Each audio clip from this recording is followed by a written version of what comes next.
Okay, so the events team is made up of the executive committee. So you've probably already gathered we've got the events side of things and the student side of things. So it's myself and Alan that head it up. And then all the people in white who are here are part of our team as well. So later on we're going to have a bit of a session and stuff. But if afterwards or over lunch or whatever you've got any questions about events, then really these are the people that you can talk to. Just a bit of background on how we all got started. We've been working together for about a year now. We've had a couple of people join us since then. But basically what happened was a lot of the central London events, the numbers dropped off drastically. And it was really disappointing. So we sort of took a few steps to improve that. And one of those Alan's going to talk to you about later. But it was basically to just be really, really proactive with our marketing, improve our image, which Sarah has kindly helped us with, and just communicate a lot more with the members about the actual events and the benefits of the events and things like that.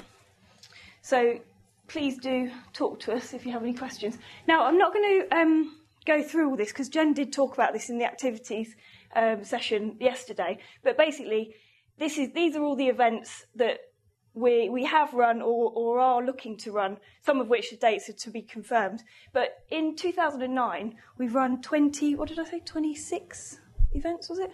I think it's 26 events. And for next year, we've already got 6 booked in.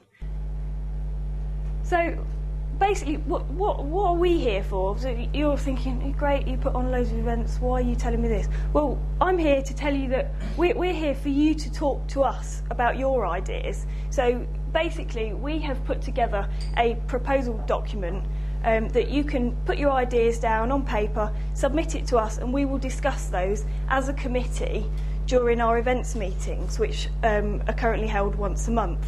So if you've got an idea, but you're not quite sure whether it will be successful or not, you don't know if someone's done something similar in the past, and you want to talk to us about it, people that have done these things quite a few times over, made mistakes, corrected them, and are now quite successful with our events, then just submit it, and we'll give you our opinion. We'll give you some feedback and perhaps some help to develop your idea. So it's not just about us giving you feedback and telling you where you are or aren't going wrong. It's also about sharing the knowledge together between you guys. So we've got this central location where we're going to store all these documents about all the great events that we run. And you can go in, if you can't think of an idea or you want to further develop an idea, pick an event someone else has done, run it yourself, maybe expand on it, or just run it if you don't want to expand on it. If you know it's been successful, then go and get the information and run it in your branch. So this proposal and funding bid, so it's a document that's going to be in the shared folder that's on your cards.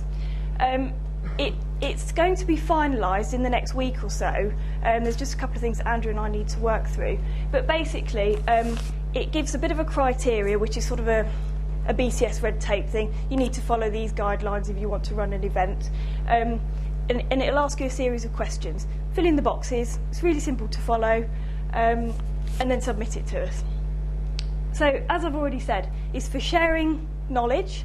It's for visibility of what your branch is doing. You know, if you're putting on all this great stuff, tell people about it. You reap the benefits of all your hard work. Because at times like this, if we know what you've been doing, we can shout about it and tell everyone how wonderful you are and what all the great things you've been doing in your branch. But if you don't tell us, obviously, we can't do that. Also, you can ask for some money.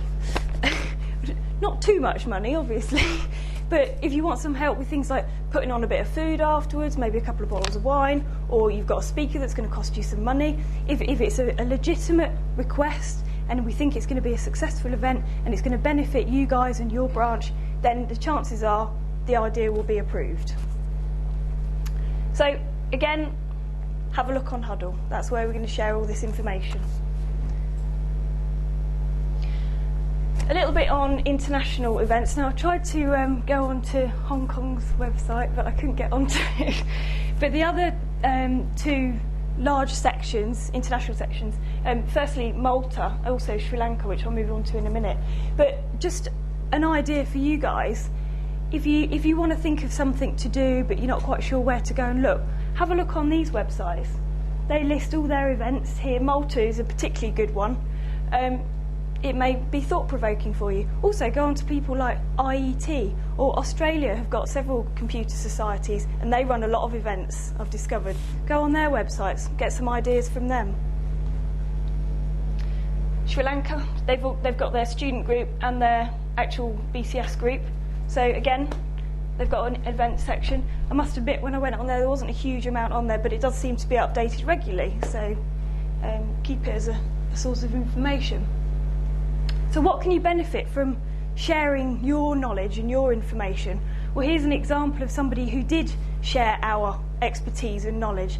Emma from Leeds put on a Skill Centre event, extremely successful. She did a little write-up which got published on the YPG pages, and I think it went in one of the newsletters. I'm not sure if anyone saw it. Fantastic. She couldn't stop raving about it. She really enjoyed it, and all she did was she took the information we already had, used it and put an event on. It was minimal effort for her. So this is what Huddle looks like. Has everyone been on Huddle? No. Okay. So you go on to Huddle and you have a dashboard. Top left you see young professional groups. I think it isn't automatically on that, so you need to just drop this down and select young professional group. Generally, when you first go in, it won't look like this, so you need to click on the Files tab. Oh, I don't know why that's there. It shouldn't be there. Ignore that one. So we've got all these folders, which Mike nicely set up for us in his way of organising things. Anyway, I've tidied it up a little bit, so there was a few stray documents. Basically, you want to look for events, okay?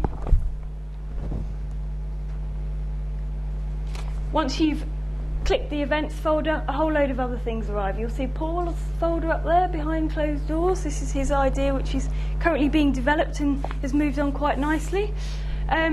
Here's your folder for sharing things, Rept Shared Events Info. So in here, I've put Emma's things in. There's guidelines on how to write things up. There's an events crib sheet, which is effectively like a checklist. So if you're not quite sure where to start, that's a good document to look at. It gives you a list of all the things you need to do and when they need to be done by. So obviously, the aim for this folder is next year at Congress, it'd be really, really great if in this folder there was a whole load of events that you guys have been running throughout the year, and we'll also add our events to it as well, so you can possibly put those on in your regions. So that's my goal, to get you guys to be filtering information in here, so next year we can talk about it again and possibly develop the idea. So a little bit about some series that we're running that I just showed you on the poster. We've got 2 event series, one of which being Skills Centre, the one that Emma put on. These are the different sessions. They're slightly different in the sense that, so these are masterclass style. We have a professional person come in and talk to the group. It's like a workshop. They do activities, things like that. Feedback from it is excellent. We can give you the speakers' names. You will have to charge for the event to cover the cost of the speaker, but it's a nominal fee, £10, £11 roughly. But that can be all finalised and worked out once you know exactly what your costings are. The next one, Career Advancement Programme. This was put together by Serge. Unfortunately, Serge can't be with us this weekend. It's a fantastic event series. It's restarting again in October. All of these dates have been booked in. These are our sessions. Again, it's professional people who are generally paid to come and speak, but there also are some volunteers that come and speak for free, that share their experiences, their career experiences with us, the young people, to help us improve our soft skills and future career planning. So what I'd like us to do now is to help each other come up with some ideas. So I want you to ask yourself, what event would you attend? What event would you pay money, not necessarily, but it's a good way to think of it. What would you pay money to go to help you in your career? I mean, for me, it's all about learning, learning for me so I can be better at my job, so I can be better at applying for another job. It's about networking with other people in the industry to create opportunities, and it's about progressing in my career through those other routes. So have a little think about it. I've stuck these posters up to help you think of some other ideas or thought-provoking. And then, so get in your group from yesterday, get a clipboard, a board, and write some ideas down, and then we'll tell each other about them afterwards. And you may well go away with several ideas of events that you want to run in the coming months. Okay? Let's go.